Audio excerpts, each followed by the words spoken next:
महाराज जी, जैन शास्त्र के अनुसार जल में रहने वाले जीवों की संख्या कितनी होती है?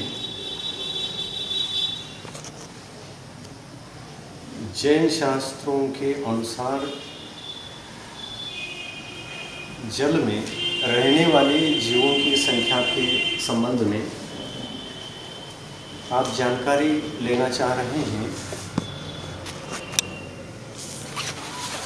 जैन शास्त्र पृथ्वीकाय, जलकाय, अग्निकाय, वायुकाय, वनस्पतिकाय आदि सभी शास्त्रों में किस किस अवस्था में कितने कितने जीव होते हैं इसकी भरपूर चर्चा है। उसमें जल में रहने वाले जीवों की संख्या त्रस के अपेक्षा से बहुत अत्यधिक बताई है। यह वैज्ञानिक काउंट भी है कि 36,450 जीव एक बूंद में होती है। 36,450 जीव एक बूंद में होते हैं और इनकी रक्षा करने का उपदेश जैनाचार्यों ने दिया है। जैनाचार्य कहते हैं कि पानी को छाने बिना उसके अंदर रहने वाले जीवों को छोड़े बिना आप जल का उपयोग नहीं कर सकते। अगर आप व्रती हैं, व्रती ना भी हो, व्रतियों को आहार देने के लिए भी यदि आप उस भोजन को दे रहे हैं, उस जल को दे रहे हैं, तो उस जल में रहने वाले जीवों की संख्या के संबंध में जैनाचार्यों का कहना है कि व्रतियों को अगर आहार दान आप दे रहे हैं तो आपको शुद्ध भोजन करना चाहिए। शुद्ध भोजन का तात्पर्य ये नहीं कि हमने बहुत अच्छी तरह से इधर उधर छुआछूत न करते हुए हमने भोजन पका लिया है, बना लिया है तो साधु को चलेगा।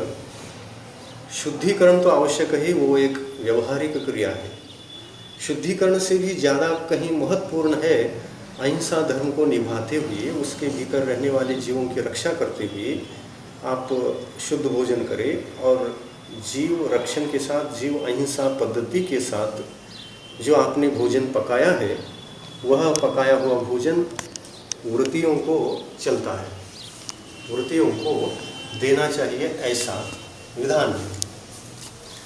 यदि श्रावक प्रतिमाधारी नहीं, अनुव्रती नहीं और अव्रती हैं, तो अव्रती के दृष्टि से भी हम एक मुनि को, एक त्यागी को, एक ग्रह त्यागी को जो अहिंसा अनुभूति ले चुका है, चाहे वो प्रतिमाधारी श्रावक भी क्यों न हो, उनको किसी को भी आप यदि भोजन दे रहे हैं तो वह भोजन अहिंसा पद्धति से निर्मित भोजन होना चाहिए।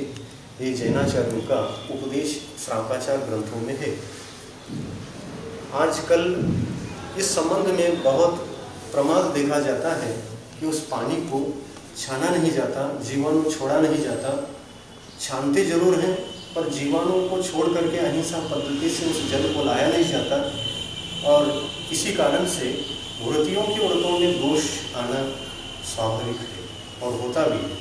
एक बूंद के अंदर जब वैज्ञानिक काउंट के अनुसार एक बूंद के भीतर 36,450 जीव हैं जो चलते फिरते जीव हैं, एकेंद्रीय वाले जीव हैं।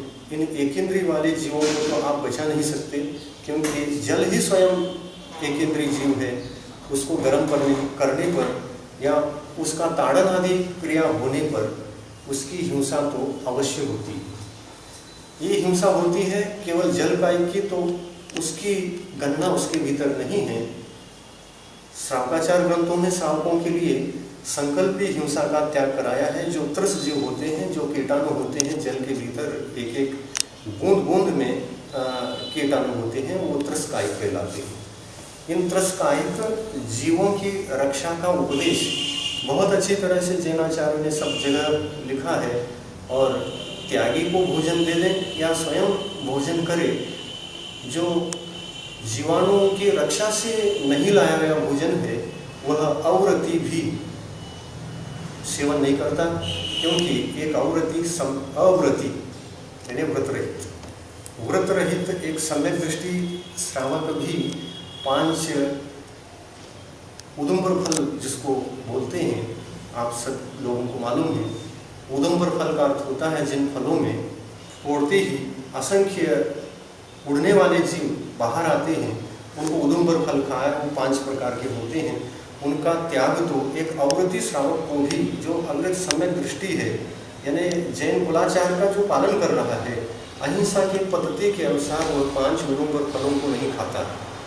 और ऐसे परिस्थिति में जब हम ये सोचें कि हम प्रतिमाधारी नहीं हैं, आवृत्ति हैं, हमको चलता है, अनछना जल हम पीते हैं, ऐसा नहीं, बल्कि जब उदुम्बर फल को ही खाने का जैन कुलाचार के अनुसार जैन 8 मूल गुणों में, जिसमें कि 5 अनुव्रत और 3 गुणव्रत भी आ गए, उनके अनुसार हम मध्यमांस मधु का तो त्यागी होते ही। प्रत्येक जैन श्रावक इनको त्यागता है और त्यागे हुए भोजन को ही त्यागियों को भी देता है और स्वयं भी भोजन करता है। तो यहाँ मुख्य रूप से आप ये समझिए कि जल को छानना बहुत अनिवार्य है। जब आप पानी लाने के लिए कुएं पर पहुँच जाते हैं तो आप पैदल भी जा सकते हैं और अहिंसा पद्धति से आप ला सकते हैं, उसका कोई निषेध नहीं है। परंतु आपको यदि कुआं बहुत दूर दिखता है और लाना असंभव है, कंधे पर आदि से सोले से लाना असंभव है, तो वैसा न करते हुए आप गाड़ी से भी लाते हैं तो जैनाचार्यों ने कहीं निषेध नहीं लिखा है, क्योंकि गाड़ी से जाते समय जो जीवाणु की हिंसा होती है वो जमीन पर से, आप जहाँ से लोग आते जाते हैं वहाँ पर जीव तो बहुत कम रहेंगे, परंतु एक बूंद के अंदर वैज्ञानिक काउंट के अनुसार, अब भगवान ने जो कहा है उससे ज़्यादा संख्या है, 36,450 जीव से भी अधिक संख्या भगवान की गणना में हो सकती है और है भी। एक बूंद के अंदर और भी ज़्यादा संख्या हो सकती है, क्योंकि केवल ज्ञान के द्वारा देखे गए जो जीव हैं वो वैज्ञानिक काउंट से भी अधिक होना ही चाहिए, इसमें कोई संदेह नहीं है। महाराज जी, जैन मुनियों को आहार दान किस तरह के पानी से देना चाहिए?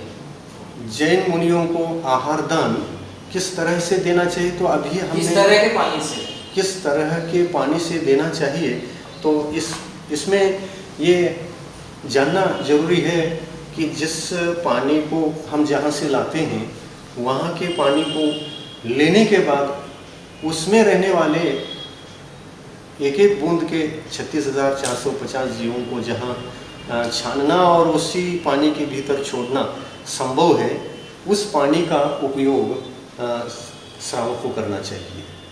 और ये इस तरीके से वह करता है तो त्यागियों का जो व्रत हैं, जिन व्रतों की रक्षा के लिए आप उनको भोजन देते हैं, उनकी संयम की रक्षा, उनके धर्म की रक्षा, जो आप भोजन देते हैं वह अहिंसक भोजन उनके धर्म वृद्धि में कारण बनेगा, संयम वृद्धि में कारण बनेगा।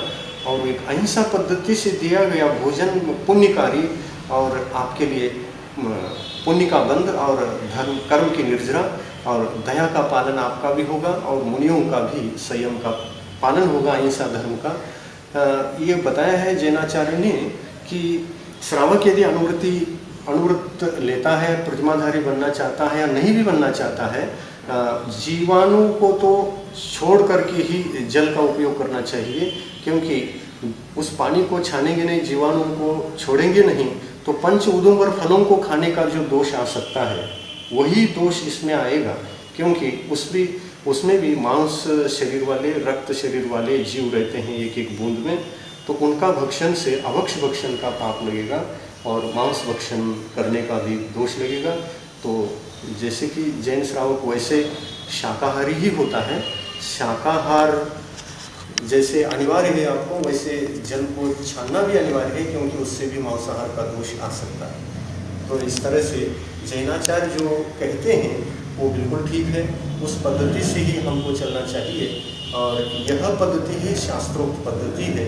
इस शास्त्रोक्त पद्धति के अलावा अन्य तरह से यदि हम प्रमाद करते हुए जीवाणु की रक्षा न करते हुए करते हैं तो इधर न मुनि धर्म बचेगा और न इधर श्रावक धर्म बचेगा। श्रावक भी अभक्ष भक्षण करेगा या छान भी लेता है तो छने हुए जीवों को दया नहीं करता है तो उसका दया धर्म का पालन नहीं होगा। ये सभी कारणों से ये जो व्यवस्थित रूप से जैनाचार्यों ने लिख करके जो सन्मार्ग दिखाया है वो विवेकपूर्ण है। इस विवेकपूर्ण मार्ग से चलना ये प्रत्येक श्रावण का कर्तव्य होता है और उसी पद्धति से साधुओं को आहार दान आदि दिया जाना चाहिए।